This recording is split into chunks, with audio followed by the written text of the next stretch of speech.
جھوٹ بولنا ایک ایسی لعنت ہے جو انسان کے اخلاق، کردار، ایمان اور روحانیت کو برباد کر دیتی ہے۔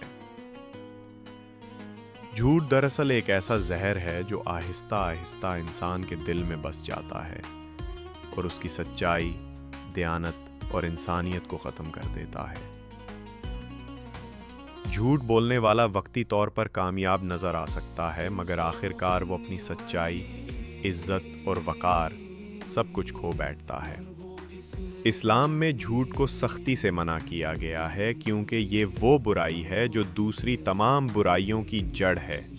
قرآن پاک میں اللہ تعالیٰ فرماتا ہے، سورۃ الزمر 3، یعنی بے شک اللہ اس شخص کو ہدایت نہیں دیتا جو جھوٹا اور ناشکرا ہو۔ اس آیت سے واضح ہوتا ہے کہ جھوٹ بولنے والا اللہ کی ہدایت سے محروم ہو جاتا ہے۔ جھوٹ انسان کے دل کو سیاہ کر دیتا ہے اور اسے گمراہی کے راستے پر ڈال دیتا ہے۔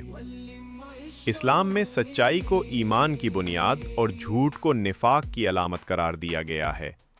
نبی کریم نے فرمایا، منافق کی 3 نشانیاں ہیں: جب بولے تو جھوٹ بولے، جب وعدہ کرے تو خلاف کرے، اور جب امانت رکھی جائے تو خیانت کرے۔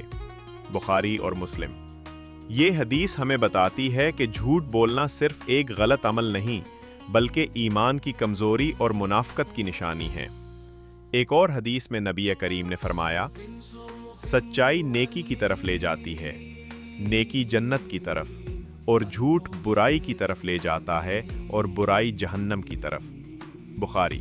یعنی سچائی انسان کو نیکی اور جنت کی راہ دکھاتی ہے، جبکہ جھوٹ برائی اور تباہی کی راہ ہے۔ جھوٹ بولنے کے بے شمار نقصانات ہیں۔ سب سے پہلے تو یہ کہ جھوٹ بولنے والا کبھی دوسروں کا اعتماد حاصل نہیں کر پاتا۔ ایک بار اگر کوئی شخص جھوٹ میں پکڑا جائے تو پھر لوگ ہمیشہ اس کے الفاظ پر شک کرنے لگتے ہیں۔ جھوٹ رشتوں کو کمزور کرتا ہے، دوستیاں ختم کرتا ہے اور معاشرے میں بد اعتمادی پھیلا دیتا ہے۔ جھوٹ انسان کی روح کو بے چین کر دیتا ہے کیونکہ دل جانتا ہے کہ حقیقت کچھ اور ہے اور زبان کچھ اور کہہ رہی ہے۔ اسی لیے جھوٹ بولنے والا شخص ہمیشہ اندرونی بے سکونی اور خوف میں مبتلا رہتا ہے۔ نبی نے فرمایا، جھوٹ تمام برائیوں کی جڑ ہے۔ جب کوئی شخص جھوٹ بولتا ہے تو وہ اپنی غلطی کو چھپانے کے لیے ایک اور جھوٹ بولتا ہے، اور یوں جھوٹ کی ایک لمبی زنجیر بن جاتی ہے۔ آخر کار وہ خود اپنے جھوٹ کے جال میں پھنس جاتا ہے۔ دوسری طرف سچ بولنے والا انسان بظاہر مشکلات کا سامنا کرتا ہے، مگر اللہ تعالیٰ اس کے دل میں سکون اور عزت پیدا کر دیتا ہے۔ اسلامی تاریخ میں ایک مشہور واقعہ حضرت کعب بن مالک رضی اللہ عنہ کا ہے جو جھوٹ اور سچائی کی اہمیت کو واضح کرتا ہے۔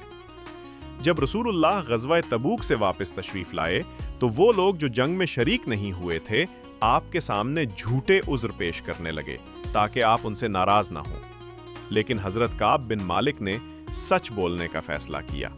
انہوں نے عرض کیا، یا رسول اللہ، میرے پاس کوئی بہانہ نہیں، میں نے کوتاہی کی ہے۔ نبی نے فرمایا، تم نے سچ کہا ہے، اب تم واپس جاؤ یہاں تک کہ اللہ تمہارے بارے میں فیصلہ فرمائے۔ 40 دن بعد اللہ تعالیٰ نے ان کی توبہ قبول فرمائی اور قرآن پاک میں ان کی سچائی کی تعریف کی، اور اللہ نے ان تینوں کی توبہ قبول فرمائی جن کا معاملہ مؤخر کر دیا گیا تھا۔ سورۃ التوبہ 118۔ یہ واقعہ ہمیں یہ سبق دیتا ہے کہ سچ بولنے والا کبھی رسوا نہیں ہوتا، بلکہ اللہ تعالیٰ آخرکار اسے عزت و مقام عطا کرتا ہے۔ جھوٹ کی کئی قسمیں ہیں، جیسے معمولی جھوٹ، کاروباری جھوٹ، جھوٹی گواہی اور وعدہ خلافی۔